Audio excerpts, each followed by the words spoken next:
can encourage you to find the platform so that you can speak your truth. And for those who are not awakened, maybe it can arouse in you a spirit of alertness so that you can finally come to know who you are and where you stand in the world. That he who has ears understand. Do you know that you are Israel? Didn't you ask why the hate against you is so institutionalized?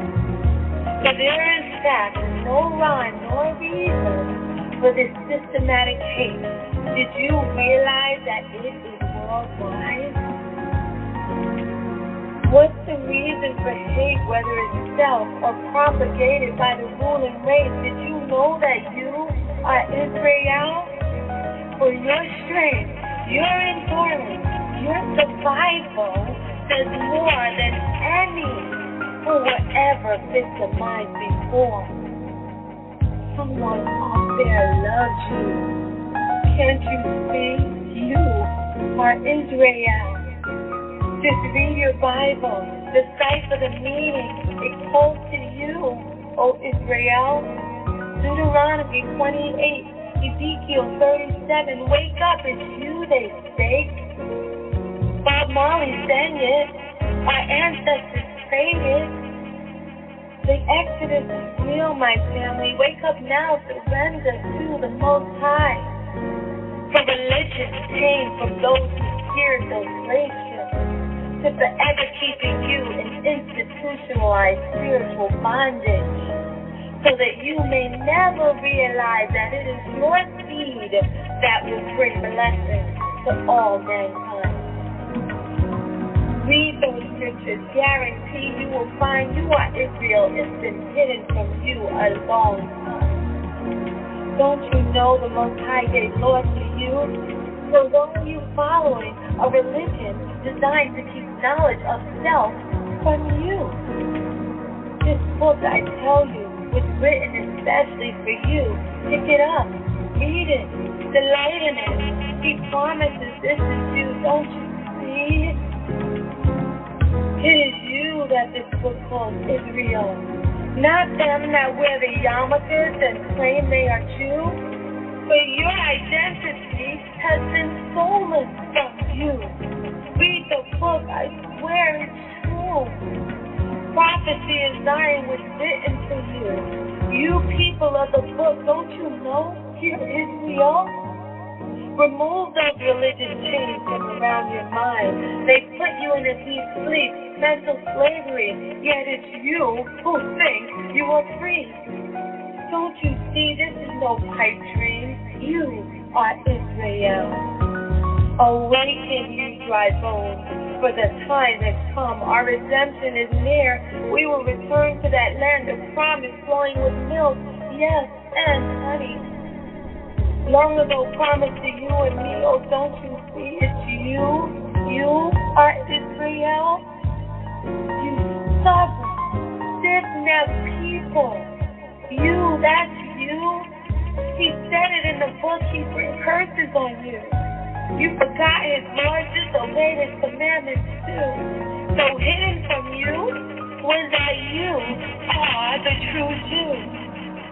Deuteronomy 28:68 says we be brought here on slave ships. Yes, it's Egypt, the land of the free, built by you slaves, still in captivity. This is us. Have you forgotten our past? Without that glimpse, our truth will forever be masked. You see, this land that we bash, this Egypt, our masters from the past. You think your chains are removed. Just look at TV. You'll always be last. You see, the secret is hidden in your past. Go there. You'll discover you are innocent at last. Return my children from captivity, she cried. Oh, barren land, the glory prophesied. It is you, I tell you, not the so-called rabbi. Don't you know, don't you see, let's publicize. We are Israel, and together praise the Most High. The suffering of our people is great. I said the suffering of our people is great. Self-inflicted, government perpetrated. All that is needed is to read Deuteronomy 28. I said the suffering of our people is great. It says it in the book. Don't you know those words of the you suffering Jew? For it is you, O stubborn Israel. I said this, Israel, don't you know that it is you? Or do you turn your finger to the images shown to you? No, this Israel is not them. This Israel is you. Wake up. Read Ezekiel. That, my brother, can only be you. For the good of the world is awaiting to rise. For with it come the blessings, the hope of mankind. Arise, O Israel. Awake and arise. Israel, for the essence of your beauty is nigh. Your time has come. Arise, O Israel. Your time has come. I said you are Israel. Zion, awake. Rise. Your time has come. Let him who has ears.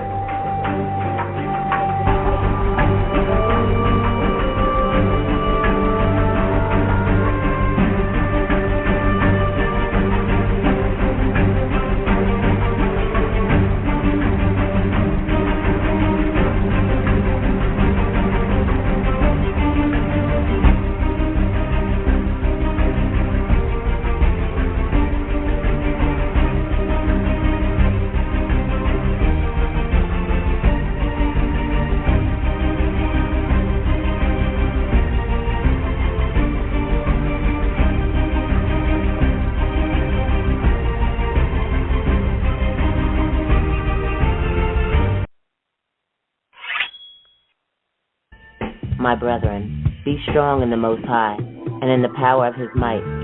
Put on the whole armor of Yah, that ye may be able to stand against the wiles of the devil. For we wrestle not against flesh and blood, but against principalities, against powers, against the rulers of the darkness of this world, against spiritual wickedness in high places. Wherefore, take unto you the whole armor of the Most High, that ye may be able to stand and withstand in the evil day.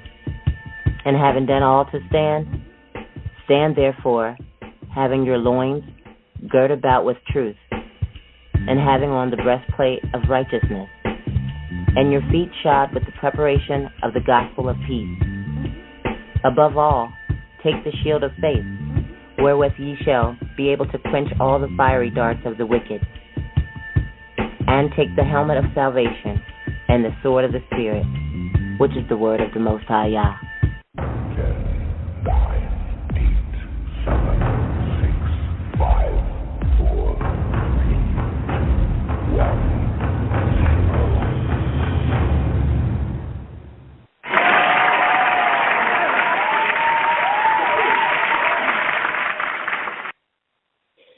Shabbat Shalom, Israel, and welcome to another Sword of the Spirit audio biblical teaching broadcast. And we are your hosts, the servants of Yah, and we'd like to greet all of our listeners and thank you for joining us on this Shabbat. We're going to just bring in our co-host, Prina.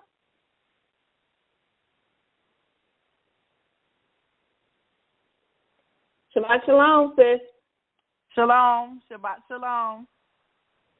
So how was your week? We're on break. Yes, I am enjoying my week-long break. I am happy to get refreshed. Yeah, this has been a tough week for me too. So I've been looking forward to the Shabbat, and also it's Passover time. And although we cannot partake in the ordinances of it, it is okay for us to acknowledge and study the significance of what it means. But again, we have to do things the way that the Father has told us to do it.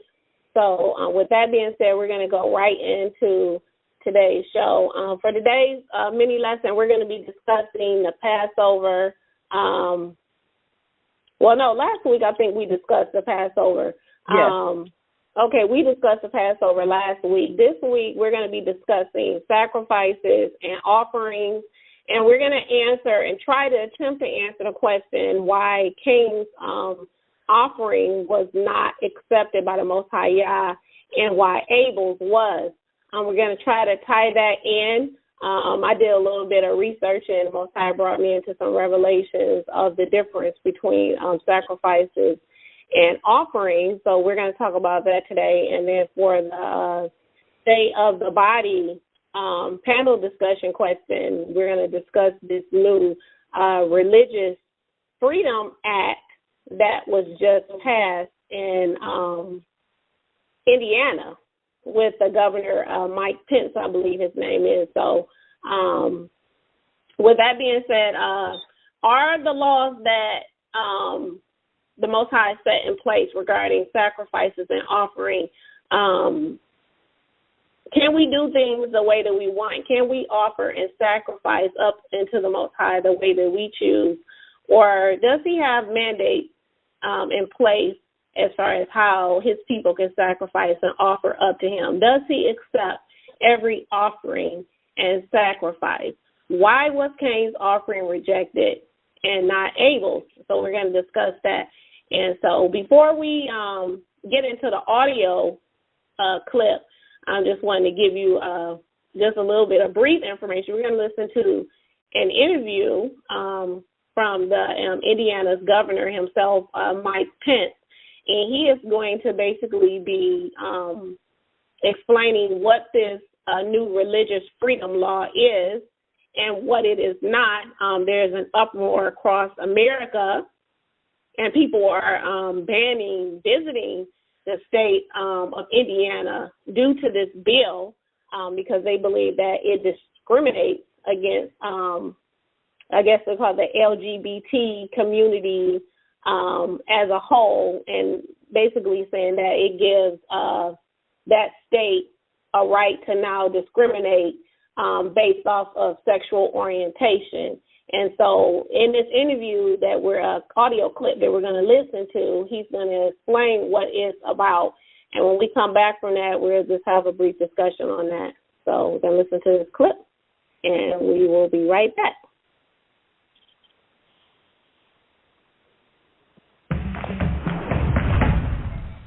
Governor Mike Pence joins us now. Good morning, Governor. Thank you for joining us. Good morning, George. Thanks for the opportunity. So was it a mistake to sign this law?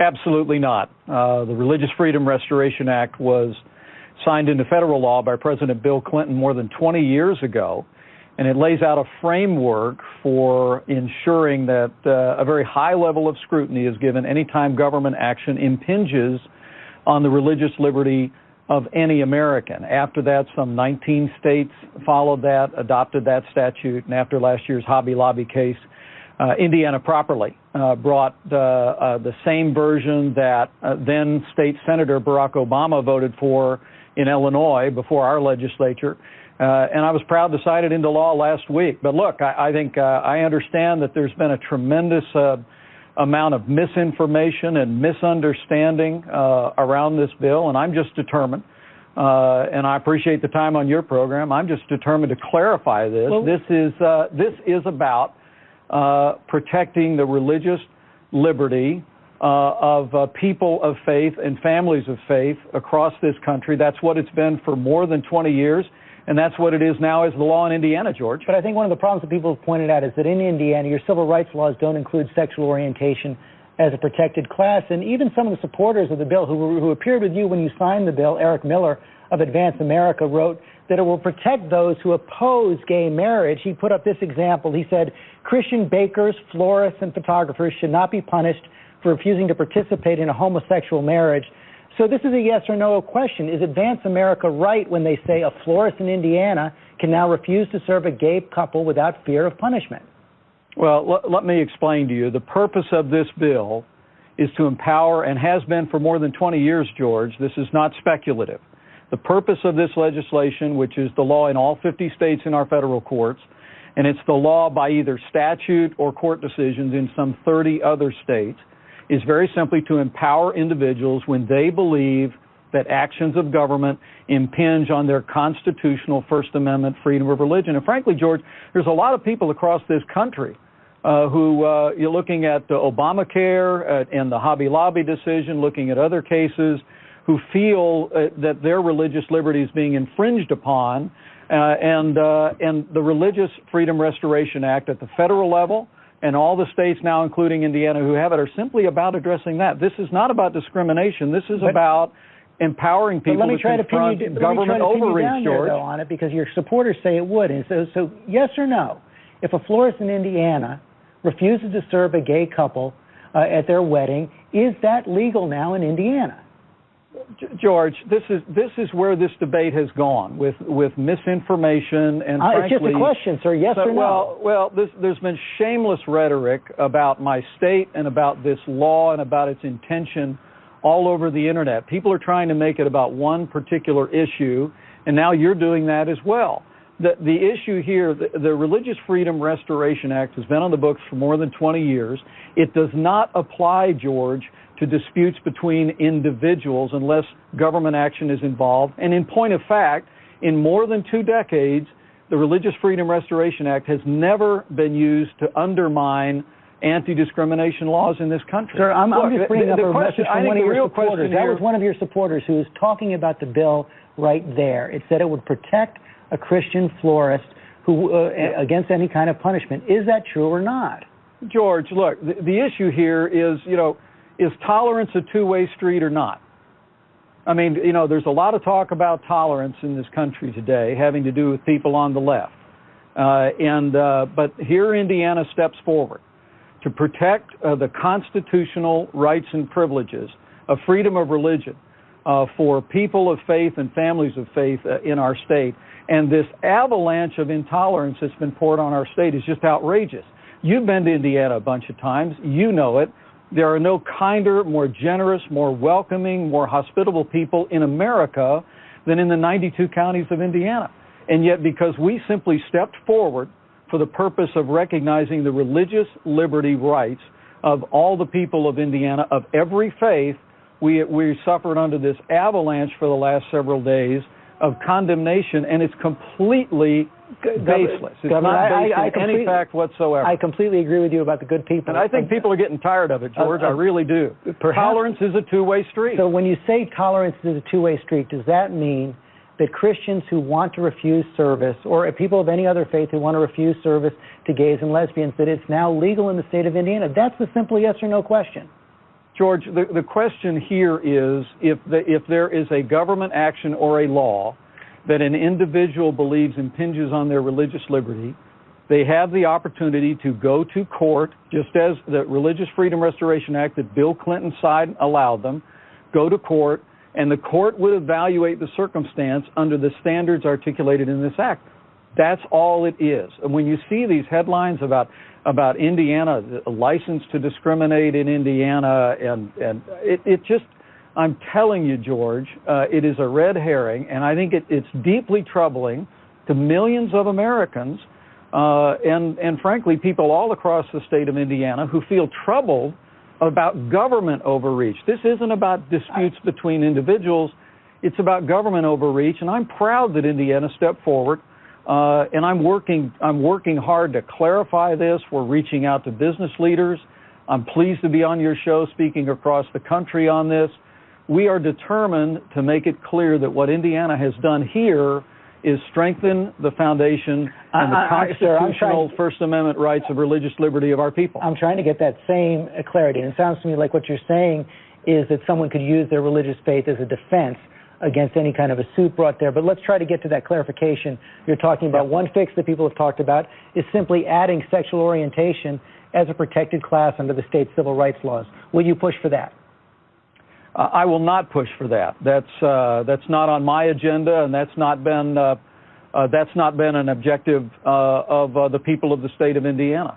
And it doesn't have anything to do with this law. I mean, George, Bill Clinton signed the Religious Freedom Restoration Act in 1993. I remember Then State Senator, I bet you do, then State Senator Barack Obama voted for it when he was in the State Senate of Illinois, the very same language.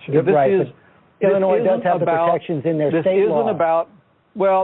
This isn't about individual rights or preferential rights for anyone. It says that everyone has the right to the highest level of review if they feel that the government has impinged upon their religious liberty. That gets to the second possible fix. But I go back again. I really believe, George, that it has been breathtaking to many in Indiana, me included, at the fact that Indiana joined some 30 other states and all 50 states in our federal courts by enacting the Religious Freedom Restoration Act, and yet from people who preach tolerance every day, we've been under an avalanche of intolerance. And I'm not going to take it lying down. The CEO of Angie's List in your state has put his expansion plans on hold because of this law. But let me then get to another possible fix. This comes from the Land Legal Defense Fund, and maybe this is the kind of clarification. I really believe that is a result.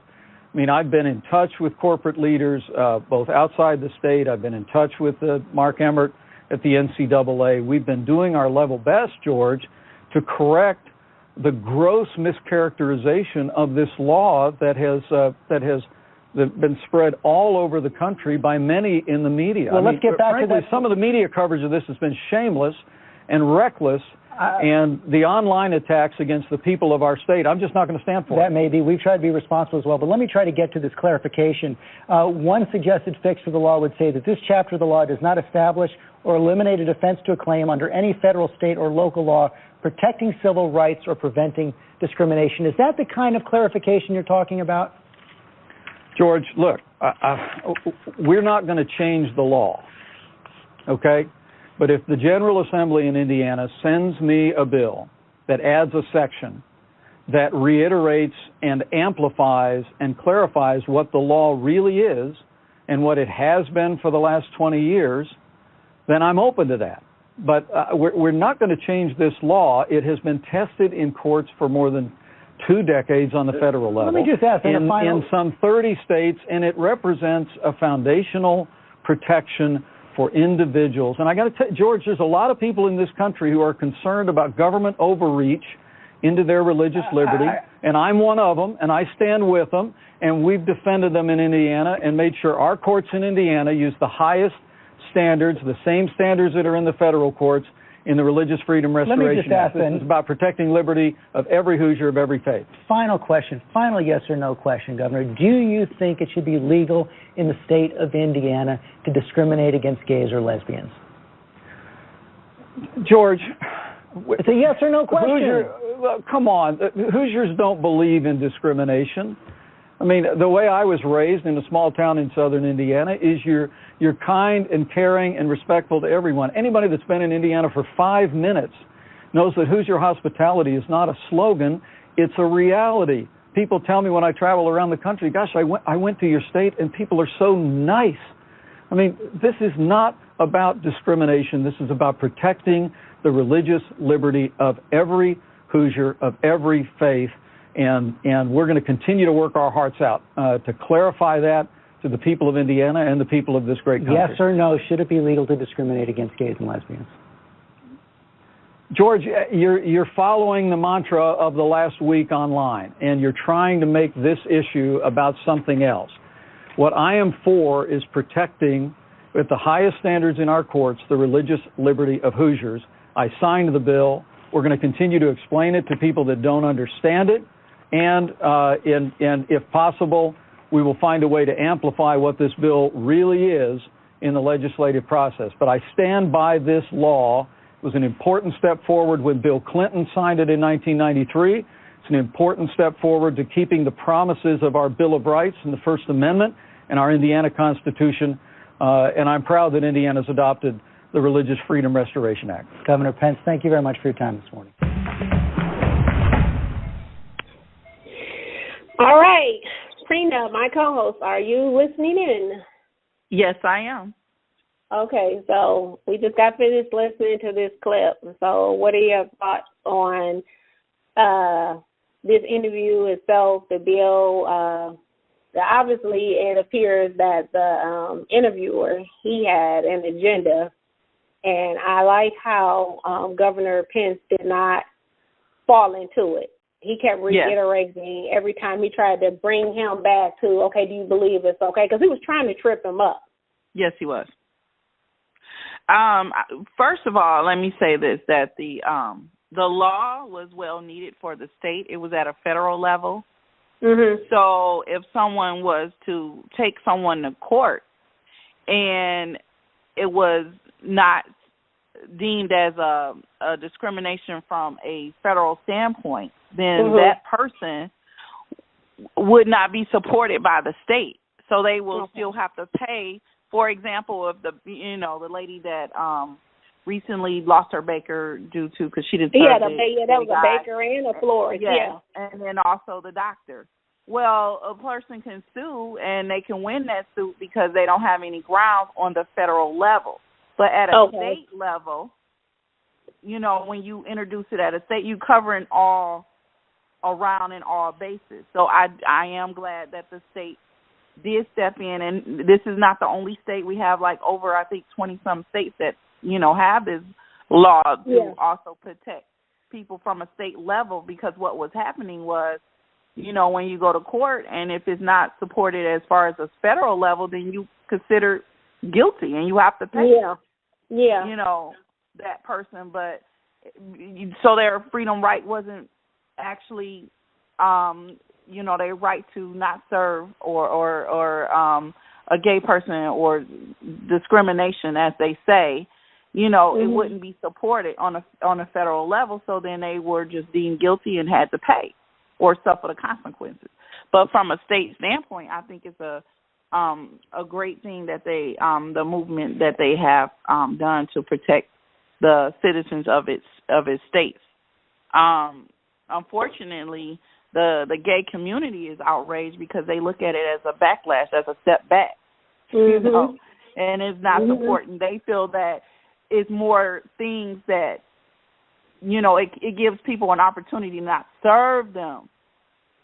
And so, they're trying to put it on the same level as like African Americans being oppressed. Yes. And it's not the same thing, because we're talking about your religious rights.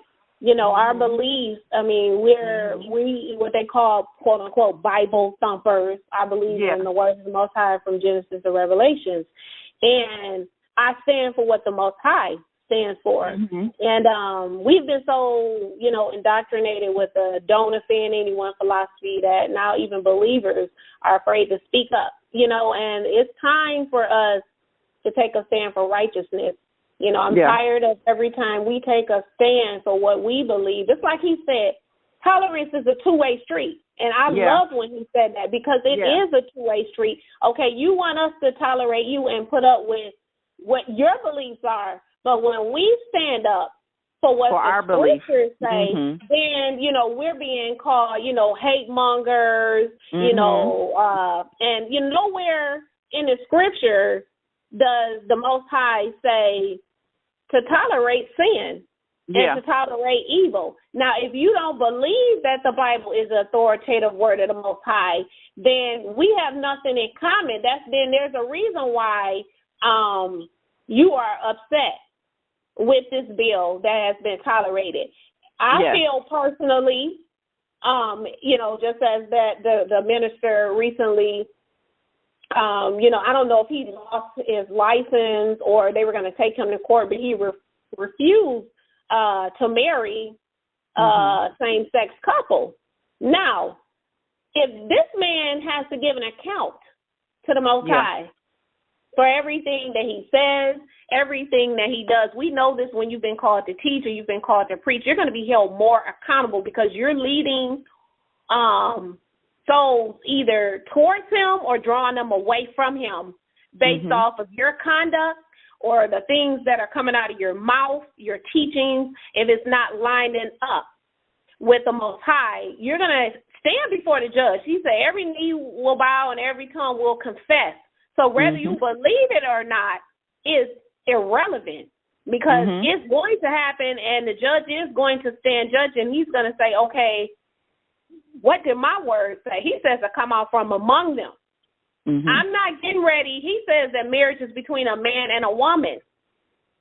So therefore, if I believe in what the scriptures say, You know, I tolerate all that is good, as he has said in his word, and I detest all that is evil. You know, but sadly, we're in a state right now where believers, they approve and they tolerate things that the Most High said that we're supposed to hate, and rather, he said, expose them. He said to expose them, to confront evil. You know, he wants us to hate every evil thing and to cling to that which is good. So we're not called to tolerate wickedness. We're not called to tolerate evil, injustice, y'all-like behavior. We're not called to do that. Now, if I'm not going to discriminate against anyone, if that's the lifestyle that you choose to live, because I have family members that are. Yeah. But if that is a lifestyle you choose to live, okay, that's between you and the Most High when your soul leaves your body. Okay, but don't infringe it upon me, though. Yeah, don't infringe it upon me, and then you call me a hate monger and say that it's discrimination. When did me standing up for what I believe in, how is that being a hate monger? I'm not coming to your house, knocking on your door, telling you got to leave your house because this is a lifestyle. I'm not coming to your job and firing you. You know, the only thing I'm doing is if you bringing it into my space. If I am a minister, you coming to me and you're asking me to perform a service that the Most High says is an abomination to him, that is unnatural. So you can't infringe your personal beliefs because this is what you believe and you don't think that is okay. But I do. If it is against what I believe in, okay, if the Most High says that is wicked, that is evil, that is un-Yah-like, then he has not called me to tolerate everything that is evil, all in the name of intolerance. People are just they're tolerating. They're dealing with everything. It's like they're exalting. They're proud. That is very very strong spirit, just as in the days of Noah. Mm-hmm. You know, he like, okay, I'm trying to offer you my daughters. They like, no, we don't want the daughter. We want the man, bring her some 2 men, and if you don't, then we're going to do something to you. They like, okay, we get ready to blind you. They blind. Can't even see. And that's when you be like, okay, I need to get myself together because I'm blind and I can't see. But they still trying to search with their hands to find these men. So it just tells you how strong and how powerful that spirit is, how strong it is. It's a very strong spirit. And in the name of tolerance, I wouldn't deal with it. So I was pleased with the law that there is a state that actually stood up because I saw what the scripture is saying. Like he said, tolerance is a two-way street. So, but right now it doesn't seem like tolerance is a two-way street. Yeah. It appears as if you just tolerate what we want, and if you disagree, it's to the point now you can't even disagree. No, because you're going to either lose your job or lose your business. You know, it's crazy. So that's why I am for the law, and I'm glad what he said. He said we are not going to remove this law. He said I will look into amend it to make sure that people understand clearly what the law states, but we're not voiding it. Yeah. Because right now, in the name of tolerance, you know, everything evil, and that the Most High says wicked and evil is being exalted, and that everybody who resists or condemn evil, we're being demonized and we're being labeled as, oh, you're judging, oh, you're a hate monger, oh, you're a Bible thunker. But those who know the mind of him who created us and the mind of him who instructs us, as according to his word, we have the mind of the Mashiach. And whatever it is that thus says the Most High, then that's what I stand for. And so to the woman who's a florist, you know, that took a stand, you know, what good is it what does it say? If you have this world riches, but in the end you lose your soul. What good is it to gain the whole world and in the end lose your soul? That woman, she took a stand. She might lose her business, but she's gaining points with the Most High. Yeah. Yeah. But many of our believers, many believers are, and I'm calling them so-called believers because many of them are walking in fear. Oh, I'm going to lose my business. Oh, I'm going to lose my job. I'm going to lose my license. It's kind of like when it's time for us to be about it, be about the Most High, and they're going to use the things of this world to try to control us. Yeah. To try to, you know what I'm saying, to get us off track, to use fear, because that's the way the enemy comes in. Yeah. He's going to use fear because he knows those things that are important, you know, our families, you know, jobs, you know, our finances. Your finances. He's going to use, you know, our livelihood. They're going to start using, because right now we're on Jacob's trouble. So we're going to have to go through, and we're going to have to be without. And we're going to have to trust, And the main thing you just said, we're going to have to trust the Most High Yah. And that's where this is going to, you know, come. But, you know, in a nutshell, do you agree, do you approve or disapprove of this new religious freedom law? I approve the law. I stamp it with a with a seal of you know, because it's crazy. And, you know, y'all tell us, do not love the things of this world. Because this world is going to pass away and all the lust in it. You know, and it's going to be sad in the end when, you know, you stand before him and you have to die again to the lake of fire. Yeah, who wants to die? He said a second time, a second death. Yeah, you know, and Revelation clearly, you know, all the sins that he say is going to get you in the lake of fire is listed from, you know, Galatians, you know, throughout the Bible, and it's also in the end in Revelations too. It tells you. Yeah, Revelation 2. Yeah, 21. Remember, it talks about the church. I think it was Bacteria. He talked about the church. He said, "I have some things against you because they were tolerating." He said, "You tolerating things? They were tolerating things," and he was like, "You need to repent."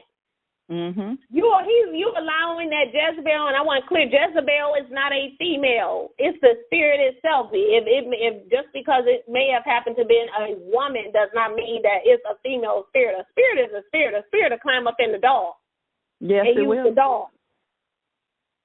But you know, then he was talking about the doctrines and the teachings that they were allowing.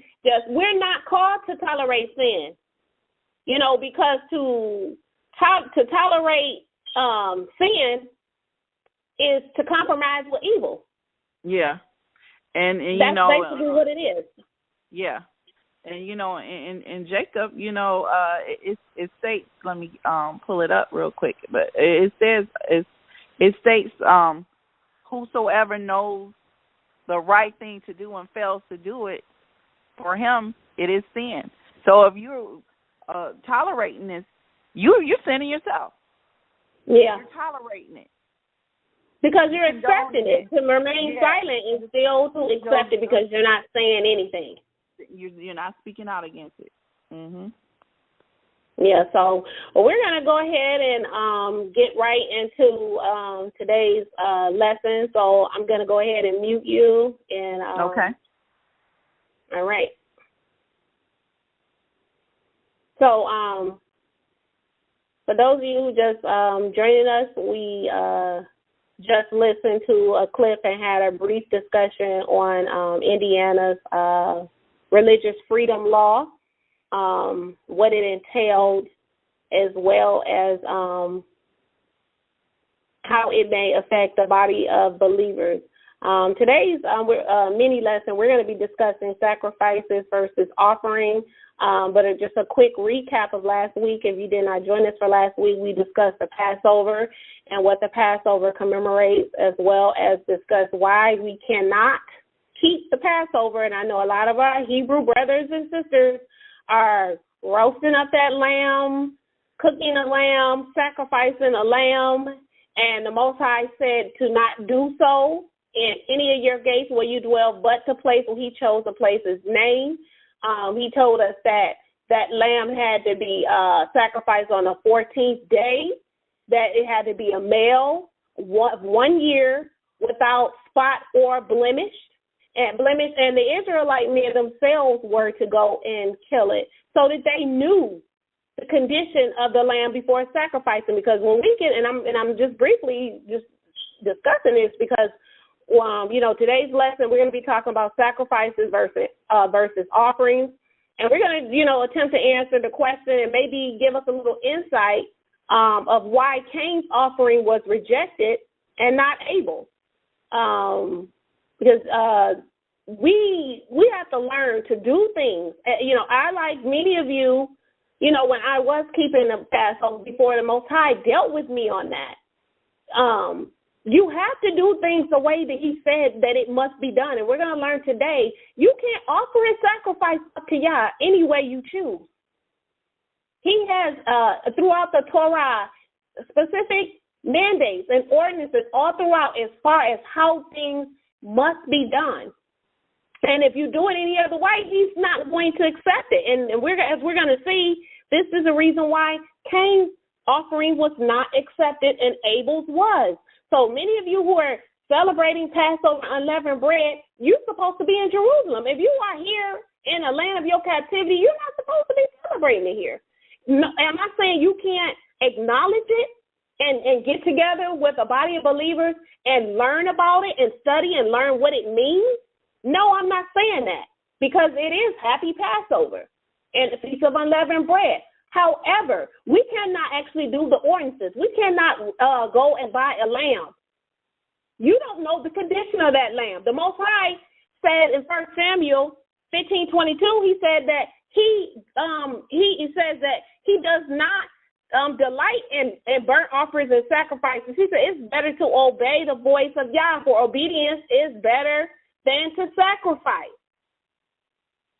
So although he may delight in when we offer up things to him and we may sacrifice things to him, still he said that obeying the voice of Yah, he said, is burnt offering and sacrifices, is that better than obeying the voice of Yah? So he's like, I may enjoy these things. He said, but that's not better than obeying what I've told you. So he said it's better to walk in obedience than to sacrifice. Because a lot of us, if you're celebrating Passover again, you're walking and you're sinning, you're trespassing, and you have become an offender. Many of our brothers and sisters may not have read the scriptures enough for themselves. They're following other people, but they themselves have not read, like many of us who are returning back to the faith. But he has told us that we cannot keep Passover unleavened bread. We cannot keep Pentecost, which is the Feast of Weeks, and Tabernacles outside of the land of Jerusalem.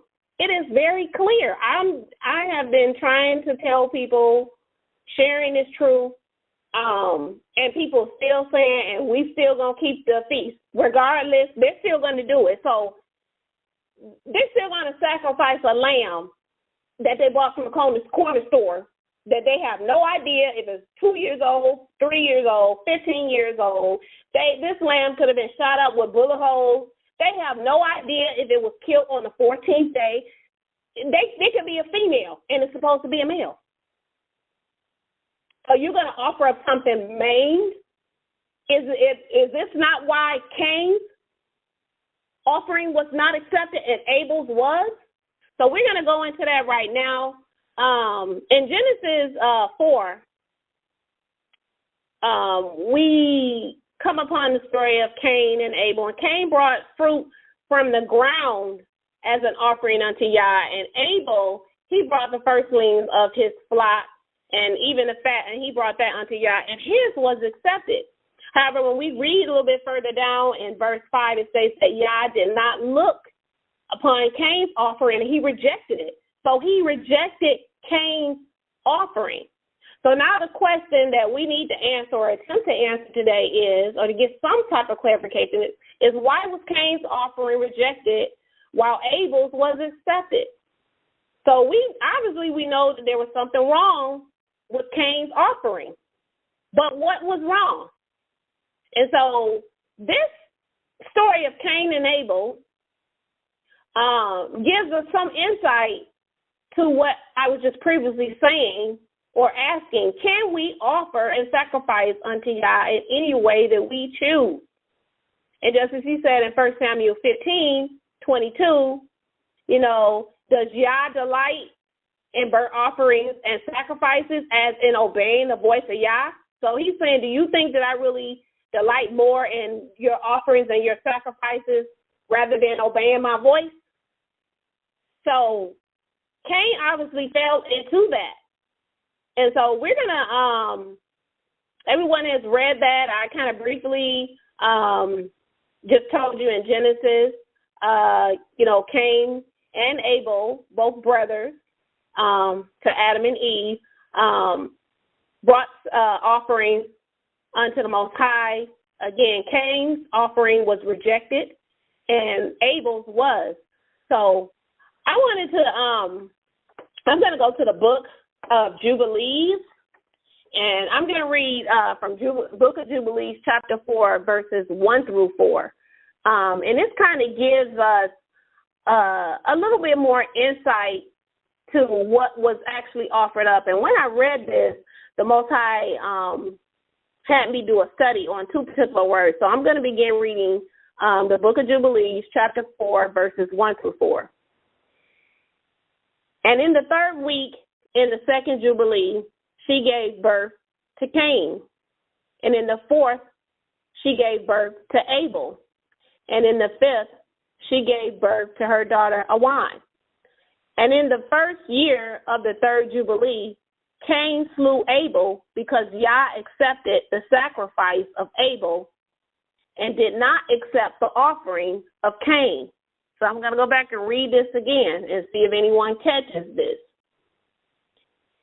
I'm reading Book of Jubilees, chapter 4, verse 2. And in the first year of the third Jubilee, Cain slew Abel because Yah accepted the sacrifice of Abel. Yah accepted the sacrifice of Abel and did not accept the offering of Cain. So the Book of Jubilees, which many also call the Little Genesis, gives us, a lot of times Jubilees gives us a more expanded version of Genesis. And in Jubilees, it says that Yah accepted Abel's sacrifice but did not accept the offering of Cain. So Abel gave a sacrifice and Cain gave an offering. And sometimes they're used interchangeably, but because of the fact that Abel's was accepted and Cain's was not, it led me on a search where I had to use the Strong Hebrew Concordance to see what in the Hebrew did sacrifice and offering mean. So I'm just going to continue reading. The next time I go down to verse 5, and then we're going to go into those definitions. So, and in the first year of the third Jubilee, Cain slew Abel because Yah accepted the sacrifice of Abel and did not accept the offering of Cain. And he slew him in the field, and his blood cried from the ground to heaven, complaining because he had slain him. So it said that the blood, when Cain slew his brother Abel, the blood of Abel cried from the ground to heaven and complained because he had been slain. Verse 4. And Yah reproved Cain because of Abel, because he had slain him. And he made him a fugitive on the earth. Someone who's a fugitive, they're a wanderer, they're on the run on the earth. And because of the blood of his brother, he cursed him upon the earth. Verse 5. And on this account, so it said, because of this reason, it is written on the heavenly tablets, cursed is he who smites his neighbor treacherously. Okay. Not somebody who coming in trying to break in your house and kill you, because that's not murder. That's self-defense. But he says that someone trying to smite your neighbor without cause, that's murder. He says, cursed, he says, so because of this, of what happened, cursed is he who smites his neighbor treacherously, and let all who have seen and heard say, so be it. And the man who has seen and not declared it, let him be accursed of the others. So he's saying if you see something unrighteously going on, something wrong that has been done, and you've seen it, and you didn't declare it, and this is kind of going back to what we were just talking about with this law. If you've seen it and you declared it, he says, and you don't say anything, and you've seen this, but you have not declared it, he says, you're going to be cursed as the other.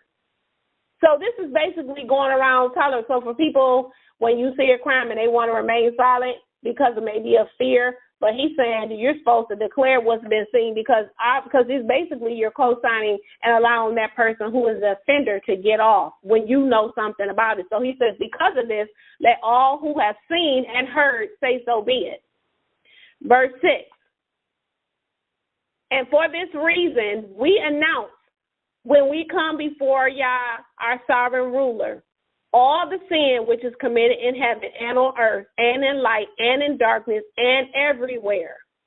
So when I just got finished reading verse 6, he says, for this reason we announce, meaning we confess when we come before Yah. Because of this, he says, all sin which is committed in heaven and on earth, whether it be in light and in darkness or everywhere, he says that we are to confess.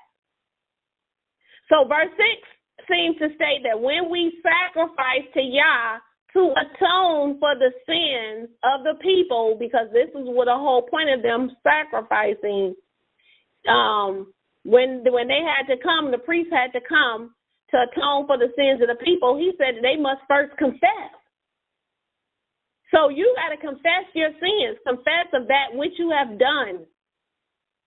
Okay, so this story of Cain and Abel teaches us a very important lesson, at least it should, on how we sacrifice and offer up anything unto Yah. This is why, like, for some of our brethren who have been told this and they're still being disobedient, like, I'm going to sacrifice anyway, knowing that they have no condition, of that land. Whatever you're doing with your intentions to honor the Most High, it has become dishonorable because he says, do you think I delight in your burnt offerings and your sacrifices rather than you obeying me? I'd rather that you obey me than try to sacrifice up a lamb to me that you have no idea if it's a male. How many of you really asked the man at the corner store, is this a lamb a male? How old is the lamb? When was it killed? Was it killed on the 14th day? Is this a male or female? They don't have no idea.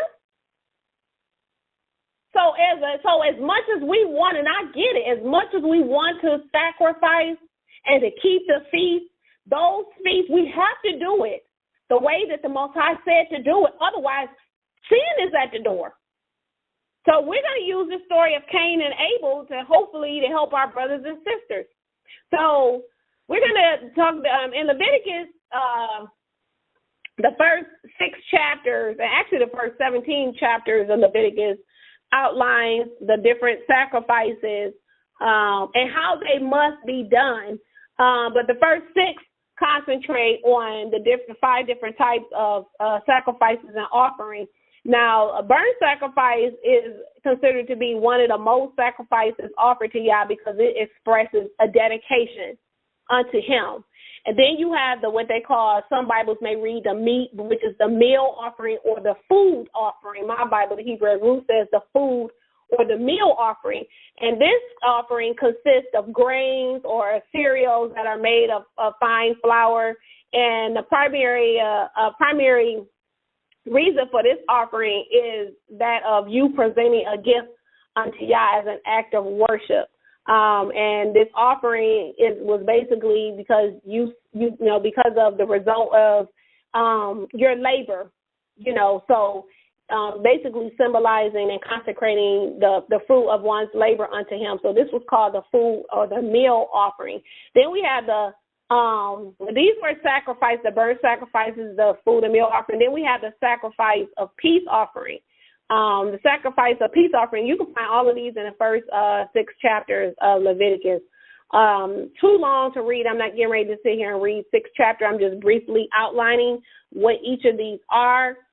And then you can go back and read it. But the sacrifice of the peace offering, which is the third, this is another sacrifice. This offering was part of the offering was laid on the altar and burned as a gift unto the Most High. And then part of it was given to the priest, and then the remainder was to be eating by the worshipers and the assembly. And this was not only expressed as a gratitude for peace and joy, but also in sharing together, fellowshipping, and participating in friendship. The sin offering, now the sin offering and the last two are the sin offering and the trespass offering. Now, the sin offering, these offerings, they were not voluntary. The others were sacrifices of voluntaryship. With the sin offering and trespass offering, this was not voluntary, and this is what separates this from the other offerings that we just discussed, or the other sacrifices. The sin offering, this was required for all, in which the priest would go before the Most High and the congregation and the common people that were with them, and they would make atonement for the sins, whether it was done in ignorance or from being negligent if the person was unaware that they sin, as we all do, because we're still learning and growing in the Most High and learning of who He is. And so, as we continue to grow, we are coming out of a lot of ignorance. And so the sin offering, but this was not voluntary. They had to come and make atonement for the people. And the trespass offering, this was more, which is also, trespass offering is also called the guilt offering. And this is an offering that was for restitution, that satisfied a restitution because of an offense that was done against someone else. And that sometimes this is also used to atone for the sins through ignorance. But in most cases, with a trespass offering, you were the offender, and it required full reparation for the trespass. A lot of times they say, the United States should give African Americans reparations and restitution for the slavery and the things that were put upon us. And so with this trespass offering, you had to make full reparation of the trespass, plus you had to pay an additional fine of 1/5 part of the whole amount of whatever you owed, whatever the offense was. So this was the trespass offering, which is also called the guilt offering. Now, the sin offering, trespass offering, these were not voluntary.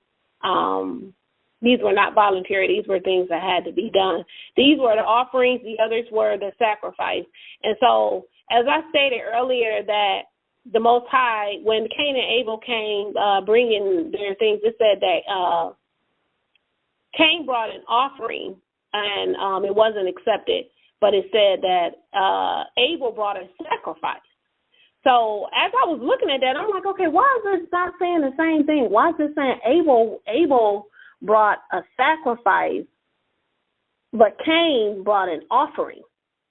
So I was led in my spirit at that time to look up what they both meant in the Hebrew. So when I went to the Strong Concordance, and I'm going to just briefly read what it says about the sacrifice, and then we're going to go to the offering. And it was funny because they were quite different. I always use them interchangeably, and as I'm growing and studying, I'm learning as well. But Strong Hebrews 1890 says that sacrifice is a gift. In Strong Hebrews 8002, it says properly, a sacrifice in thanks, a peace offering, an extension of a hand. It also mentioned confession of praise, of thanksgiving. So as we continue reading more and more about this story of Cain and Abel, because I'm going to read some different versions, and I'm going to read something from the book of Enoch as well.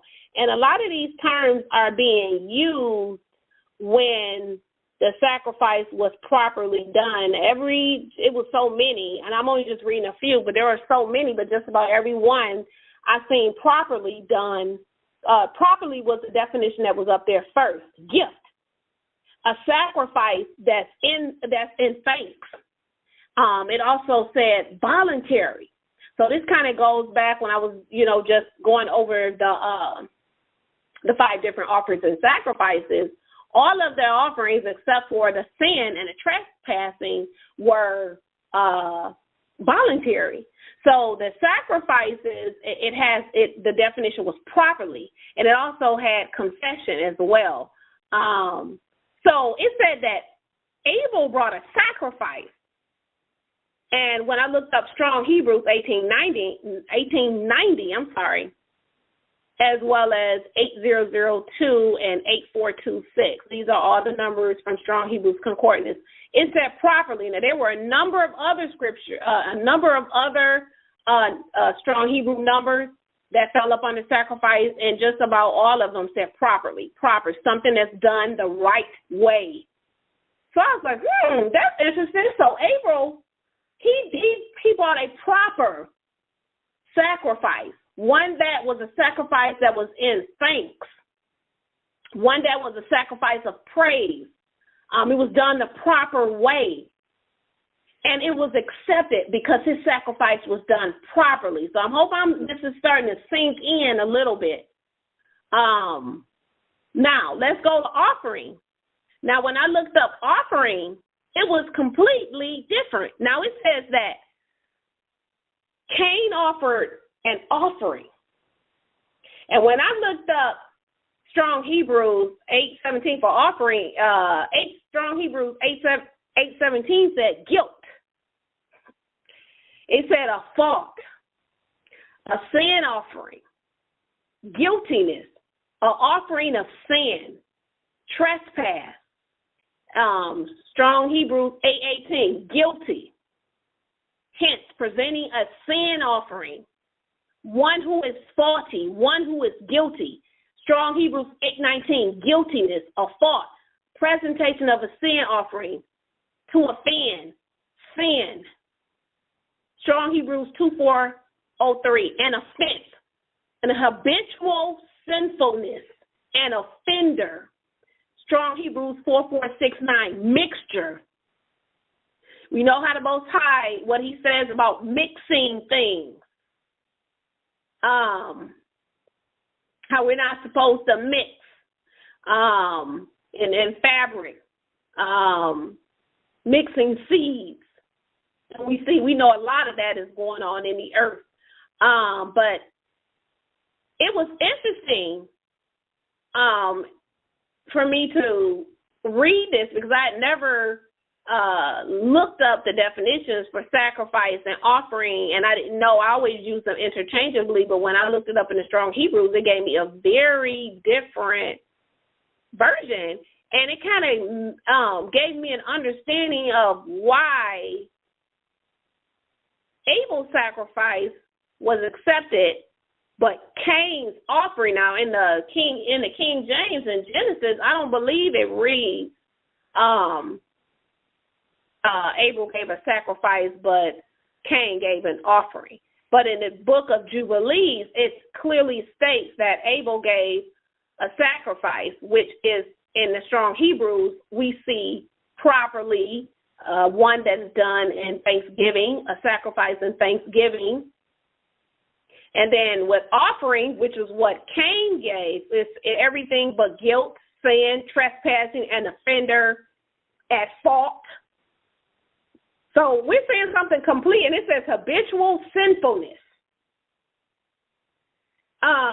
In Ephesians 5:2, it states that we're supposed to walk in love as the Messiah has loved us, because it says that he gave himself unto us as an offering and a sacrifice. So in Ephesians 5:2, it says that the Mashiach gave himself as an offering for our sins and our trespasses, because we know we just got finished going over the definition, for our guiltiness, because he did not sin, but we were the offenders. We were the one that were guilty. We were the one that trespassed. So he took on all of our sins. So he said he gave himself as an offering and a sacrifice because it was properly done. The bones were not broken, just like the scripture say that it was not one of his bones was broken. So, it was done. It was a peace offering. It was a sacrifice and thanks. It said it pleased him for him to be bruised. Y'all said it pleased him for this to be done. And it said it was a sacrifice to Yah for a sweet-smelling savor in Ephesians 5:2. So we're going to continue with this story of Cain and Abel. I'm going to read the Septuagint, what it says for Genesis 4. The Septuagint reads Genesis 4. It says, "And the Most High, Yah, said to Cain, why have you become angry, and why is your face downcast? Have you not sinned? If you have brought it rightly," he says, but do not rightly divide it. So he said you brought it rightly, but you didn't rightly divide it. He says, have you not sinned if you brought it rightly, but you didn't rightly divide it? So there was sin. He said that sin was crouching at the door. And I'm getting ready to read the Dead Sea Scroll version. The Dead Sea Scroll version says the following about the same chapter, Genesis 4, 6, and 7. This is the Dead Sea Scroll. It says, "And the Most High said to Cain, why are you angry, and why is your face downcast? If you do well, will you not be accepted? And if you don't do well," he said, "sin crouches at the door. He said, it desires to have you, but you must rule over it." So, Cain is all in his feeling, and he's upset because his offering wasn't accepted. But Yah said, what are you angry about? Why's your face looking like that? He said, don't you think if you do well that you would be accepted? He says, but if you don't do well, meaning if you don't come properly as your brother Abel did with his sacrifice, he said sin is crouching at the door. So it was habitual sinfulness, as it says in strong Hebrews 8:17. For his offering was won by guilt. It was a trespass. It was an offense. What he brought was an offense. So a precept I'm going to read is in Hebrews 11:4, and we're going to break down the word faith. Hebrews 11:4 says, "By faith, Abel offered up Yah a more excellent sacrifice than Cain. He says, through which he had witness borne to him that he was righteous, Yah bearing witness in respect of his gifts, and through it he being dead yet speaketh." So it says, even though he was dead, he still speaketh. How is he speaking? Because his blood who's still speaking from the ground. And we're going to read that in a minute when we read the book of Enoch. It says, by faith, Abel offered unto Yah a more excellent sacrifice than Cain. By faith. In Hebrews 11:17, in that same chapter, it says, by faith, Abraham, when he was tried, offered up Isaac. And he that had received the promises offered up his only begotten son. And when you read the book of Jasher, chapter 22 and chapter 23, it further explains why Isaac was chosen to be sacrificed by Yah. Because a lot of people say, oh, well, why would Yah do that? Why would a loving, God have somebody sacrifice their son? So we're going to read that in a moment. Why was Isaac chosen to be sacrificed? Because Genesis does not give the whole account, but the book of Jasher does, and we're going to read briefly why Isaac was sacrificed. And we're going to connect this sacrifice to the definitions that were just brought up. But let's go back where it says by faith, because it says by faith Abel offered a more excellent sacrifice than Cain. And by faith Abraham, when he was tried, he offered up Isaac. And then he received the promises because of what he did. When I looked up faith in the strong Hebrews 5:29, faith means to trust, trustworthiness, to be true and established, meaning you're grounded, you're confirmed. So to have faith is to trust, because he says faith is the result of hearing Yah's word. When you hear it, you submit and you act in accordance to what the Most High has instructed you. He said faith is the substance of things hoped for And the evidence of those things that's not seen, meaning you trust his word, you trust and hope in what he said, and you believe it because of who he is. Meaning, even though you don't see it, you believe it, and you walk in it as if you believe it. You trust in him. My son trusts in me because he knows that his mom is going to take care of him. He doesn't have to worry about that. He knows even when I lost my job, I still took care of him. He never knew and had a flinch about what was going on because in his world, everything was still going, he was still being taken care of. He didn't know mom was falling apart, crying that night, praying for y'all to move. But he didn't have to worry because he trusted me. He knew that his mom, he knows his mom is always going to take, as long as there's breath in my body, he knows I'm going to take care of him. So faith, again, means you trust him. Abraham, by faith, because he trusted Yah, and he know that Yah has his best interest, he was willing to offer up Isaac without a thought because of that. It also says that faith means, besides being trustworthy, to trust, and it means establish. Establish in a strong Hebrews 5:40 means to believe and to be faithful. To be faithful meaning you do what you're supposed to do no matter what. You don't steer to the left, you don't steer to the right.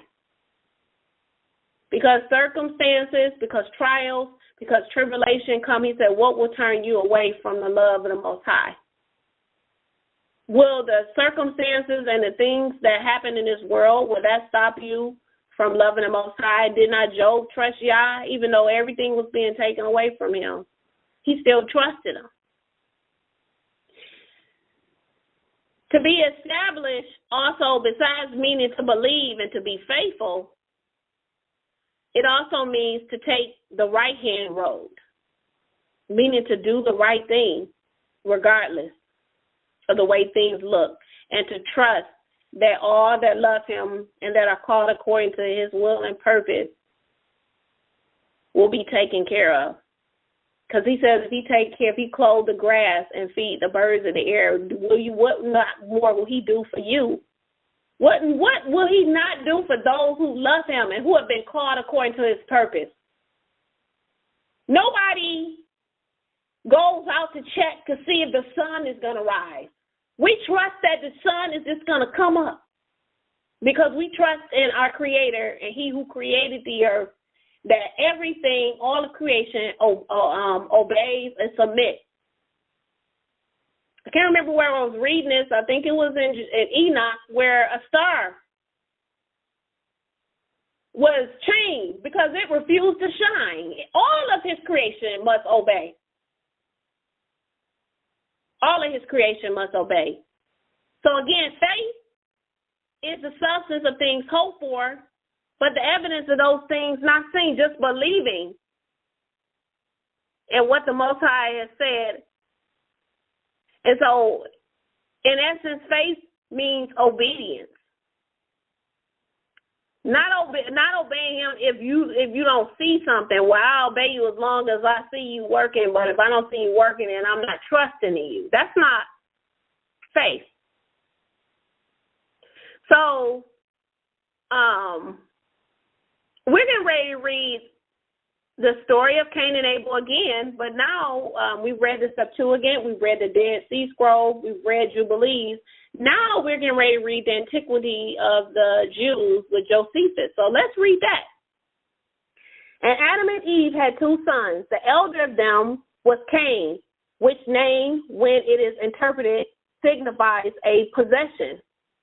The younger was Abel, who signifies sorrow.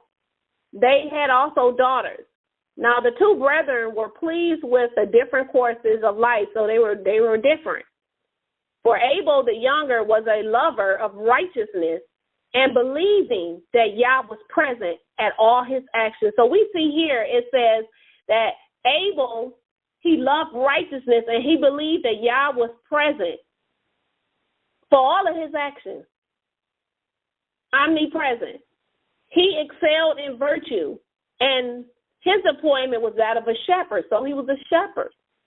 It says, but Cain, who was not only very wicked in other respects, so it says here Cain was very wicked. Now, when we read offering, it says habitually sinful. Cain had an offering. Abel had a sacrifice. So it says Cain was not only very wicked in respect, but with holy intent upon getting, and he first contrived to plow the ground. He slew his brother on the occasion following. They had resolved to sacrifice to Yah. Now Cain brought the first of the earth and of his husbandry, but Abel brought milk and the first fruits of his flock. But Yah was more delighted with the latter oblation, when he was honored with what grew naturally of his own accord. Now I want to bring my co-host in for this one, Prina. Now you gotta listen to this. What are you thinking so far from what I'm reading? You well on. Okay, now listen to this. It said that Cain was very wicked. Mm-hmm. Okay, now Yah was more delighted with the latter oblation of what Abel offered because he honored him with what grew naturally. Are you listening to this? He said he honored him with what grew naturally of his own accord. Okay, not genetically modified, GMOs. Okay? He says then he was with what let me see, go back. When he was honored with what grew naturally of his own accord, then he was with what the invention of a covetous man and gotten by forcing the ground, whence it was that Cain was very angry that Abel was preferred by Yah before him. So it's showing here, it says that he accepted his because he brought things that grew naturally on his own accord than what Cain with an invention of a covetous man and forcing the ground. So what comes, because you did a presentation at one time, what comes into your mind from what you're seeing here? Isn't this giving you a little bit more understanding on why it wasn't accepted? Because we know that the Most High tells us not to mix of seeds of different kinds. Yeah. Mixing. What are you thinking from what I just read? With some kind of invention he created. Didn't you say something about milk? Well, no. Well, it says that Abel brought milk and the first fruits of his flock. Okay, Abel brought what grew natural. Cain didn't. It was something that was invented. He said of a covetous man. Okay. Yeah, so he probably mixed some animals. Mixing some kind of something. And he said he got in forcing the ground because maybe he was forcing the ground. So it wasn't something that was naturally, because we know they got these what they call these stem implants and stuff that they're trying to do to grow babies, and you're forcing pregnancies instead of allowing it naturally and praying as Sarah and Abraham did for him to open up your womb.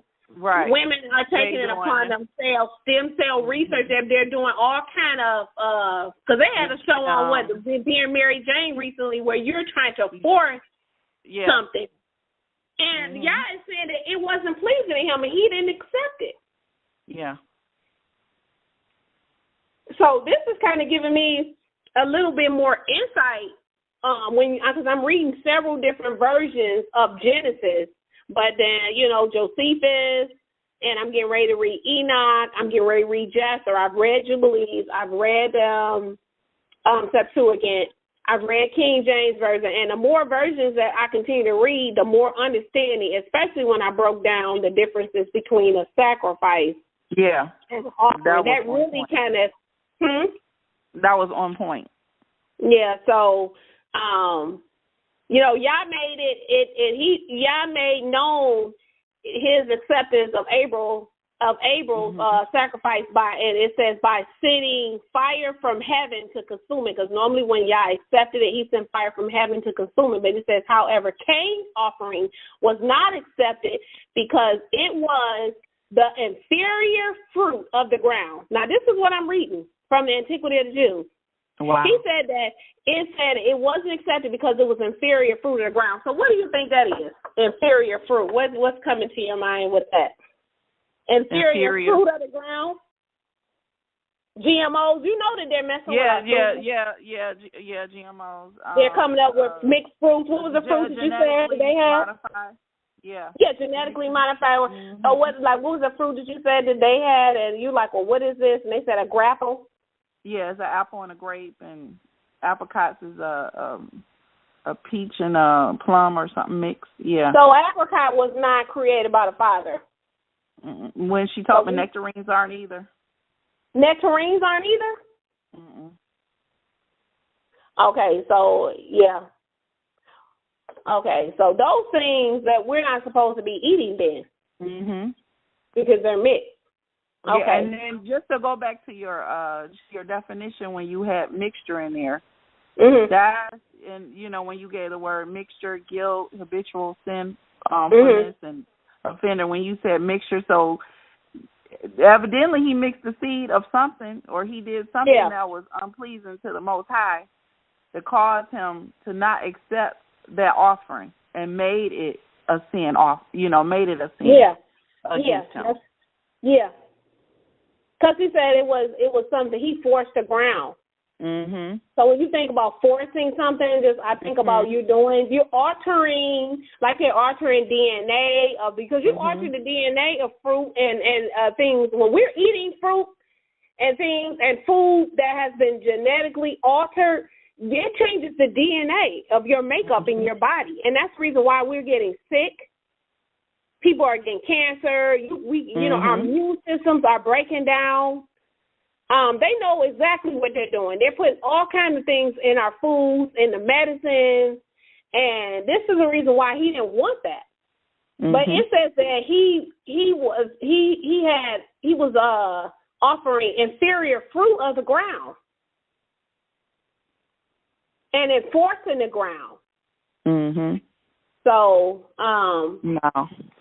You know that the Torah prohibits mixing of any kind. Yeah. We know that. So, okay. Well, I'm going to mute you again. I'm going to go back and try to finish this up. All right. So, let's get back. So, right now, we're going to read the book of Jasher's version of this, and we're reading the book of Jasher, chapter 1, starting at verse 17. And in some time after, Cain and Abel, his brother, went one day into the field to do their work. And they were both in the field, Cain tilling and plowing his ground, and Abel feeding his flock. And the flock passed that part which Cain had plowed in the ground. And it sorely grieved Cain on this account. And Cain approached his brother Abel in anger, and he said unto him, what is there between me and thee, that thou comest to dwell and bring thy flock to feed in my land? So here we see Cain is asking his brother, why are you over here bringing your flock to feed over here in my part of the land? And Abel answered his brother Cain and said unto him, what is there between me and thee, that thou shalt eat the flesh of my flock and clothe thyself with their wool? So I guess Abel said, you're over here worrying about me bringing my animals to feed on your land, but you didn't say anything when you came over here and eating up the flesh of my flock, and then you're going to clothe yourself with the wool of my flock. And now, therefore, put off the wool. So he says, take off the wool of my sheep, which thou hast clothed thyself, and recompense me for their fruit and flesh which thou hast eaten. And when thou hast done this, then I will go from thy land that thou hast said. And Cain said to his brother Abel, surely Yah who has made, I'm going to go back. Cain said to his brother Abel, surely if I slay thee this day, who will require thy blood from me? So Cain is putting it out there. If I kill you, who's going to judge me? And Abel answered Cain, saying, surely Yah who has made us in the earth, he will avenge my cause, and he will require my blood from thee, shouldest thou slay me. For the Most High is the judge and the arbiter, and it is he who will require man according to his evil, and the wicked man according to the wickedness that he may do upon the earth. And now, if thou shouldest slay me here, surely Yah knoweth thy secret views, and will judge you for the evil which you did declare to do unto me this day. So we see here, Abel is basically letting him know who he trusts in, and that if you decide to kill me, he's saying that the Most High sees all. So we seeing him showing his trust in him and saying that if you do slay me, you're going to have to stand before the judge because he sees all. So when Cain heard the words which Abel his brother had spoken, behold, the anger of Cain was kindled against his brother Abel for declaring this thing. And Cain hastened and rose up and took the iron part of his plowing instrument, which he suddenly smote his brother, and he slew him. And Cain split the blood of his brother Abel upon the earth, and the blood of Abel streamed upon the earth before the flock. And after this, Cain repented, having slain his brother. So Genesis doesn't say that Cain repented. So here we see that he was sorrowful for what he had did. So it says after this, Cain repented, having slain his brother. He was sad and grieved, and he wept over him, and it vexed him exceedingly. So he was very sorrowful. And Cain rose up and dug a hole in the field wherein he put his brother's body, and he turned the dust over it. And the Most High knew what Cain had done to his brother, and the Most High appeared to Cain and said unto him, where is Abel thy brother that was with you? And Cain dissembled and said, I do not know. Am I my brother's keeper? And the Most High said unto him, what hast thou done? The voice of thy brother's blood cries unto me from the ground where thou hast slain him. For thou hast slain thy brother and hast dissembled before me, and didn't imagine in your heart that I saw thee not, nor knew all thy actions. So Yah is saying you slain him, and you didn't think that I was gonna see you, and that I was gonna know like what you was doing. He said, but you did this thing, and you slayed your brother for nothing, and because he spoke rightly to thee. So he's saying you killed your brother for no reason. You killed him without rightful cause. All because he spoke righteousness, because he told you the right thing. And this is what we're dealing with now. This goes back to what we were just speaking about, the law, this Religious Freedom Law Act that was passed. Because we are beginning to take a stand, now evil is going to be brought against us because we're speaking the right thing. So some of us will suffer the same fate as Abel and Stephen and some of the other ones who took a stand for righteousness, see, because this is the time that we're in, because they're lovers of themselves, boastful, pride, and they hate all that is righteousness. So now I'm getting ready to read Enoch. Enoch chapter 22. Verses 4 through 7, when Enoch visits Sheol or Hades, he sees a vision. So we're going to read the vision that Enoch sees. So Enoch saw the spirit of a dead man making suit, meaning pleading his case. And his voice went forth to heaven and made suit. And I asked Raphael, the angel who was with me, and I said unto him, this spirit which maketh suit or pleads his case, who is this? Whose voice is it that goes forth and makes his case to heaven? And Raphael the angel said to me, this is the spirit which went forth from Abel, whom his brother Cain slew, and he makes his suit or pleads his case against him till his seed is destroyed from the face of the earth, and his seed is annihilated from amongst the seed of men. So we see that as the Most High said that his blood was crying from the ground, when Enoch visited the Sheol or Hades, the place of the dead, he saw a vision of a man that was pleading his case to go to heaven and pleading his case because he had been slain. And this was Abel. This was Abel that Enoch was seeing that was continuing to plead against him because he was slain on the earth.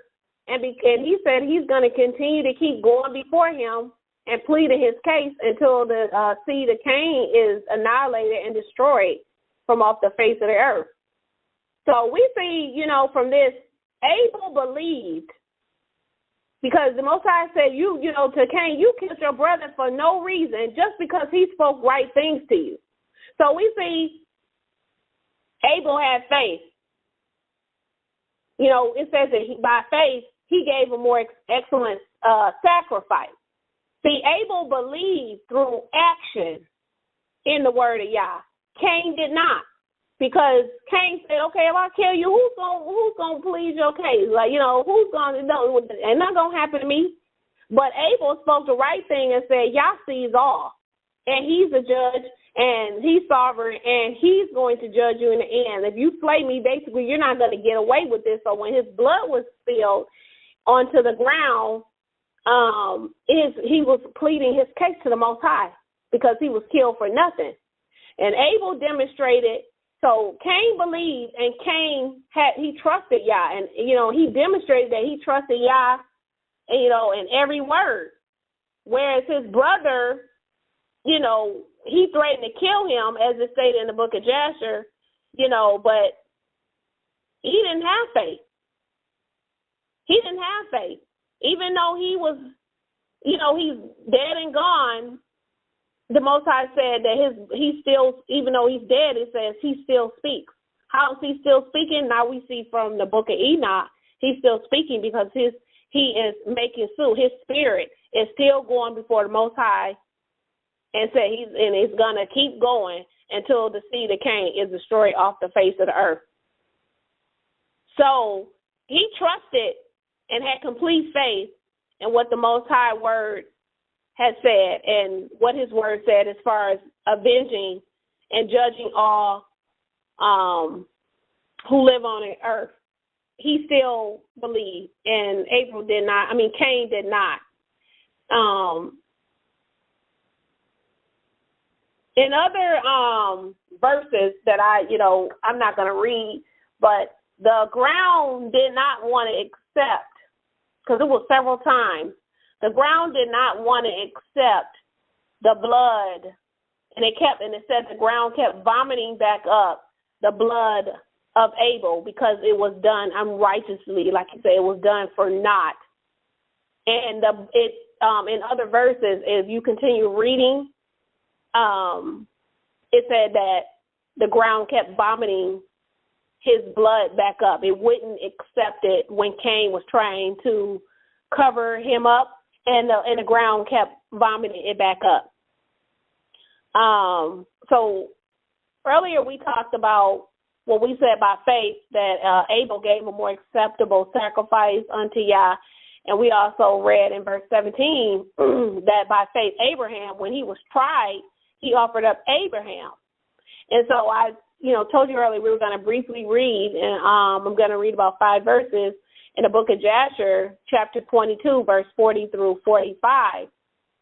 And what happened here? Why was Isaac sacrificed? A lot of people, I can't believe he would ask someone to do this. Okay, why did it happen? This book of Jasher tells you why Abraham was asked to sacrifice Isaac. So we're reading from the book of Jasher, chapter 22, verse 40 through 45. Verse 40 reads, "And Isaac, the son of Abraham, was growing up in those days, And Abraham, his father, taught him the way of the Most High, to know the Most High, and the Most High was with him. And when Isaac was 37 years old, Ishmael is his brother, who was his brother from his mother was Hagar, an Egyptian. Okay, well, Sarah was not his mother as Isaac was, but and when Isaac was 37 years old, Ishmael, his brother, was going about with him in the tent. And Ishmael boasted of himself to Isaac, saying, I was 13 years old when the Most High spoke to my father to circumcise us. And I did according to the word of the Most High when he spoke to my father, and I gave my soul unto the Most High, and I did not transgress his words which he commanded my father. And Isaac answered Ishmael, saying, why do you boast to me about this, about a little bit of the flesh which they took from your body, concerning which the Most High commanded? As the Most High lives, the God of my father Abraham, if Yah should say unto my father, take now thy son Isaac and bring him up and offer him before me, he said, I would not refrain, but I would joyfully accede to it. I'm going to read that again. Ishmael is bragging on the fact that he hasn't transgressed the word of the Most High, and that he was circumcised when he was 13 years old. And Isaac, like, what are you, bragging about the fact that, okay, you got circumcised, like you got a little bit of flesh cut off you. What are you bragging about that? Isaac went on to say that if the Most High that lived came to his father Abraham and would say unto him, take your son Isaac and bring him up as an offering before me, Isaac said, I wouldn't refrain from it, but he said, I will be joyful, meaning I will be happy to do it. And verse 45 reads, and the Most High heard the word that Isaac spoke to Ishmael, and it seemed good in the sight of the Most High, and he thought to try Abraham in this manner. So because Isaac was Abraham was asked to sacrifice Isaac because Isaac himself put it out there. He openly said that if the Most High came to his father Abraham and asked him to sacrifice, he said it will be pleasing unto him to be sacrificed, that it would be joyful for him to be sacrificed. So Yah heard him when he opened up his mouth and said that, and he said it seemed good in his sight. So at that moment, the Most High Yah said, okay, I'm going to try Abraham in this manner to see. So I'm not going to read all of it. I'm going to start at verse 59. But Satan went on, and, in some other verses he was saying, your people, they serve you as long as, everything is going well. In so many words, I'm paraphrasing, but when they're not going well, they don't offer up anything to you. They forget about you, and then Yah said, have you considered my servant Abraham? Because he was righteous. Kind of the same thing that happened with Job. So let's start at verse 59. When Abraham is, prior to verse 59, Abraham is told by the Most High that he has he's asked to sacrifice his son Isaac. He obliges. He's on his way to go take him to the place to be sacrificed on the altar. While he's on his journey, Satan is there the whole time trying to stop it from happening. Because, see, when you want to walk in obedience to the Most High, when you make it up in your mind, no matter what, I'm going to serve Yah because I trust in him, and I'm not looking at the fact of what's seen, but what is not seen. And I believe that he has my best interest in heart. No matter what he asks, I'm going to still do it anyway. And Satan saw that Abraham was still going to be obedient, that he wasn't going to say, my son, no, I'm not getting ready to sacrifice. No, he obliged to it. And Isaac was happy to do it, as we will read in a minute. It pleased him to be sacrificed. Isaac wanted to be sacrificed. He didn't want to, but it was pleasing and it was joyful. It was a sacrifice of praise. It was of dedication, as we were reading early, of thanksgiving. So he didn't mind doing it. And when Satan saw that he was willing to be obedient all the way up into death, He was trying to stop it. He turned himself into a river. He turned himself into so many different things. And every time Abraham said, I rebuke you, Satan, in the name of Yahushua, get thee behind me. And he knew who he was. And it says Satan was terrified of the voice of Abraham, and he left. So a lot of times when things are going on in your life, not saying all the time, a lot of times you may be tested. He's testing your reins. He's seeing how strong are you. What if trials and tribulation come? Are you going to leave me? Are you going to curse me? Are you going to walk away? Are you going to stop serving me? What will turn you away from the love of the Most High? So Book of Jasher 23, verse 59, we're up to the place where Abraham took the wood and placed it in order upon the altar which he had built, verse 60. And he took his son Isaac and bound him in order to place him upon the wood which was upon the altar to slay him for a burnt offering before Yah. And Isaac said to his father, bind me securely and then place me upon the altar, lest I should turn and move and break loose from the force of the knife upon my flesh, and therefore profane the burnt offering. And Abraham did so. And Isaac said to his father, O my father, when thou shalt have slain me and burnt me for an offering, take with thee that which shall remain of my ashes to bring to Sarah my mother, and say to her, this is the sweet-smelling savor of Isaac. But do not tell her this, for if she shall sit near a well or upon a high place, lest she will cast her soul after me and die. Verse 63, and Abraham heard the word of Isaac and lifted up his voice and wept when Isaac spoke those words. And Abraham's tears gushed down upon Isaac his son, and Isaac wept bitterly. And Isaac said to his father, hasten thou, O my father, and do with me the will of the Most High Yah, as he has commanded thee. And the hearts of Abraham and Isaac rejoiced at this thing which Yah had commanded them. But the eye wept bitterly while the heart rejoiced. And Abraham bound his son Isaac and placed him on the altar upon the wood. And Isaac stretched forth his neck upon the altar before his father. And Abraham stretched forth his hand to take the knife to slay his son as a burnt offering before Yah. At that time, the angel of mercy came before the Most High and spoke to him concerning Isaac, saying, thou art merciful and compassionate king over all the earth, hast created in heaven and earth, and thou supportest them all. Give therefore a ransom and redemption instead of thy servant Isaac, and pity and have compassion upon Abraham and his son Isaac, who are this day performing thy commands. Hast thou seen, O Yah, how Isaac, the son of Abraham, thy servant, is bound to the slaughter like an animal? Now therefore let thy pity be roused for them, O Yah. And at that time the Most High appeared unto Abraham and called to him from heaven and said unto him, lay not thine hand upon the lad, neither do anything unto him, for now I know that you fear Yah in performing this act, and in not withholding your son, your only son, from me. And Abraham lifted up his eyes and saw, and behold, a ram was caught in the thicket of his horns.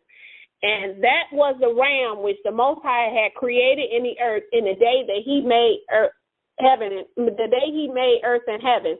For Yah had prepared this ram from that day to be a burnt offering instead of Isaac. So it says this ram was created in the day that he created heaven and earth. This ram was already prepared for the purpose to be a burnt offering instead of Isaac. So he already knew. A lot of times we're being tested. He already had a ram waiting, and he said this was waiting for this particular day from the time he created heaven and earth. So, when I go back to just having faith and trusting Yah and sacrifices, I'm just briefly paraphrasing some of these, but Leviticus, I'm just going to be reading some. We cannot offer. No, we cannot offer.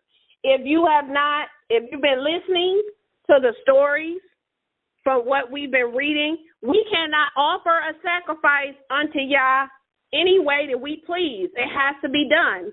In Leviticus chapter 1, speak to the sons of Israel and say to them, if any one of you brings an offering to Yah from the livestock of the herd or from the flock, you shall bring near your offering. If his offering is out of the herd or male, without blemish, he shall bring it to the opening of the tent of the meeting at his pleasure before the face of Yah. So again, it has to be without blemish. Leviticus chapter 1, verse 10. If his offering is out of the flock, out of the sheep, or out of the goats for a burnt offering, a male without blemish, bring it near. Again, it has to be without blemish. Then he goes into everything and how it must be done. And he's saying, and how it, if you're bringing a crop with its feathers, and how the wings, it can't be divided. He's very specific. When you go into chapter 2, he talks about the food or the meal offering and how you must bring it, how the priest shall burn the incense on the altar, and how the rest of the flour, the fine flour, shall be a fine flour. You got to have unleavened cakes, and it has to be mixed with oil. And it everything, when you continue to read all of this, verse chapter 3, and if this offering is the sacrifice of a peace offering, because these are the offerings the 5 I just spoke about. He said it is an offering from the herd, whether male or female, without blemish. Bring it near. Again, it has to be without blemish. Verse 6. If this offering for a sacrifice or peace offering is from the flock, male or female, without blemish, bring it near.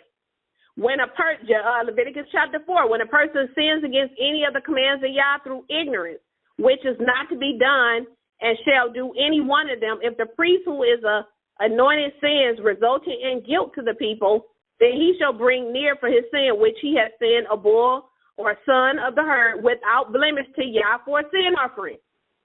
Again, it has to be the way that he says. Leviticus 4, verse 13, if all the company of Israel shall sin through ignorance, and the thing has been hidden from the eyes of the assembly, and they do that which is not to be done to any of all the commands of Yah, and they are guilty, when the sin shall be known, that which they have sinned against it, then the congregation shall bring near a bull, a son of the herd, for a sin offering, and they shall bring it in the front of the tabernacle of the congregation. So you had to bring it to the tabernacle. If a person acts unfaithfully, Leviticus chapter 5, verse 15, if a person acts unfaithfully and sins through ignorance against the set-apart things of Yah, he shall bring a guilt offering. That was one we just talked about, to Yah, with a ram without blemish of the flock at your evaluation in silver shekels by the shekel of the sanctuary for a guilt offering. He shall make good that in which he sinned against the set-apart thing, and he shall add 1/5 part to it and take it to the priest. So this is obviously a trespass. This is something the person has sinned. All of these things, when you keep reading on and on and on, you can go all the way through 17. Even for Passover, it has to be a lamb of 1 year without blemish. You continue to read on and on. It's saying the same thing. It does not change. You cannot offer up a sacrifice unto Yah any way that you choose. You just cannot. Even if you're offering an offering or a peace offering, if you go back and read the laws of offering and sacrifices, it still has to be the way that the Most High said it has to be. So all my brethren who are celebrating Passover and unleavened bread, and you have a lamb, he said all throughout, when I read 1 through 17, without blemish, a male, 1 year old. You don't have any clue. You're going to be just like Cain. He says if you do well, he'll accept it. He said, but if you don't do well, he said, sin is crouching at the door. He didn't accept it. And then people get upset when you try to tell them, just like when Abel tried to tell his brother, he got mad and slew him because he was telling him the right thing. Y'all said, why did you slay your brother? You slew him because he told you the right thing. This is the same thing. People getting upset because we're trying to tell them, we're showing them from Scripture. And they're still saying, well, I'm still going to keep the Passover. He says you got to be in the land where he chose to place his name. America is not the land. Jerusalem is. I would love to be able to keep the Passover. I enjoy celebrating his feast. I keep the feast here that we can keep here. But we cannot keep weeks, which is Pentecost, tabernacles, where we sleeping in tents, unleavened bread, and Passover. He tells you have to be in Jerusalem. The scriptures are clear. And if you're still sacrificing a sacrifice unto the Most High any way that you choose, he said, don't do what is right in your own eyes. He said, do you think I could light and burnt offerings and sacrifice whether you obeying me? We got to walk in obedience. And our people are still doing the same things they were doing when they were in Christianity, still being stiff-necked and still not listening. So, no, we cannot, and I'm going to bring my co-host in, we cannot sacrifice to Yah any way that we choose. And I'm not sure what happened. I don't know if her phone dropped, but we're going to go to the queue. And if anyone has, Prina, are you back in? Yes, I was cut out. I just want to. Yeah, I figured that. So just saying, we cannot, what did you get from this lesson? And I'm getting ready to put everybody in the queue. If you have any questions, show any comments, anything you learned, whatever the case may be, feel free to press *6 on your phone right now, and you'll be able to speak. But, Prina, what did you get from today's show? You just can't do anything that's unacceptable to, and just think you can offer it up and to the Most High Yah and think that he's going to be pleased with it and he's going to be happy, because it's an abomination and your prayers are going to be unheard. You know, and that's what people don't realize. It's unacceptable. And just to go back and to piggyback on, because I haven't heard the scripture with Cain when you took out of the old books, when you had inferior, just looking up that word, it was just saying lesser, abominable, unacceptable, synthetic, imperfect, beastly. You know, why? That is why the Most High did not accept it. It was an abomination before him. It was unacceptable, and like you said, when you force and you mixing seeds, you know, it's laws against that. So or mixing animals and mixing clothing, whatever he did at that point. Yeah, we don't know for sure, but whatever it was, we know that he was doing it. It gives us some kind of clue so that he was mixing something. Yeah. And he was doing something, and it's an abomination. He already violated that law, and then he's going to bring it, you know, and offer it up to him, you know, which is another abomination. So we just can't do things the way we want to do it and think it's going to be pleasing to the Most High. We just can't. No. So we don't have anybody that have any questions or comments, so we're going to go ahead and end today's show, and I'm going to have you lead us out with Chronicles. Okay. And anyone who listened to the show, you were blessed by the show, any type of way, you know, feel free to spread this. We broadcast every Sabbath, 7-day Saturday, from 2 to 3:30 p.m. Eastern Standard Time. And you can also catch all of our audio broadcasts on video on YouTube via the Daughter of Yah channel, the Sword of the Spirit audio broadcast shows. And so we'd like to thank everyone for joining us. And Prina, can you just lead us out? Yes, I can. And David blessed Yah before the eyes of all the congregation. And David said, "Blessed are you, O Yah, the Most High of Israel, our Father forever and ever. To you, O Yah, be the greatness and the power and the high esteem and the victory and the majesty, for all in the heavens and the earth belongs to you. O Yah, yours is the kingdom, and you lift up yourself to all as head, and riches and honor come before you, and you rule over all, and in your hand is power and might, and it is in your hand to make great and to give strength to all. And now, our Most High, we are giving thanks to you and giving praise to your high esteemed name. O Yah, the Most High of Abraham, Isaac, and Israel, our fathers. Keep this forever for the intent of the thoughts of the heart of your people, and prepare their heart toward you. In Yeshua's name. Okay, so we'd like to thank everyone for joining us on this Shabbat. This was enjoyable. I had to push through today. Just had a tough weekend. Satan has been busy, but we want to thank everyone for joining us on this Shabbat. And we pray that you will have a very pleasant Shabbat. So we will see you all next Sabbath. Shabbat shalom. Yes.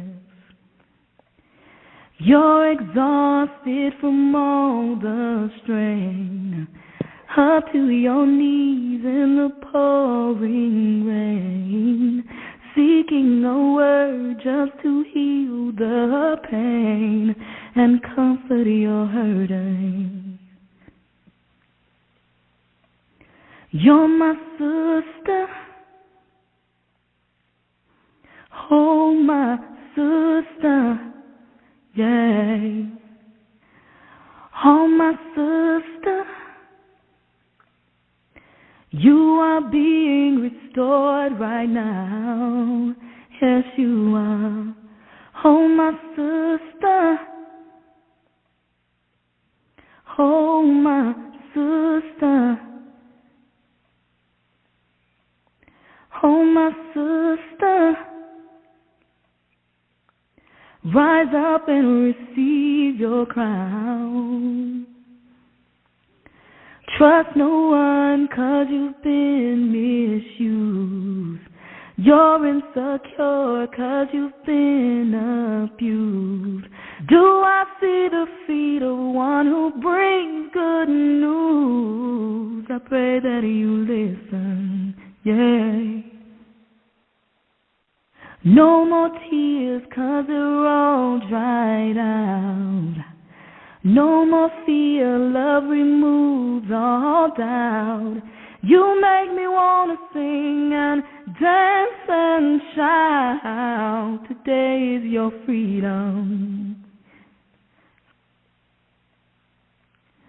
Sister, oh my sister. Yeah, oh my sister, you are being restored right now. Yes, you are. Oh my sister, oh my sister. Yeah, oh my sister. Rise up and receive your crown.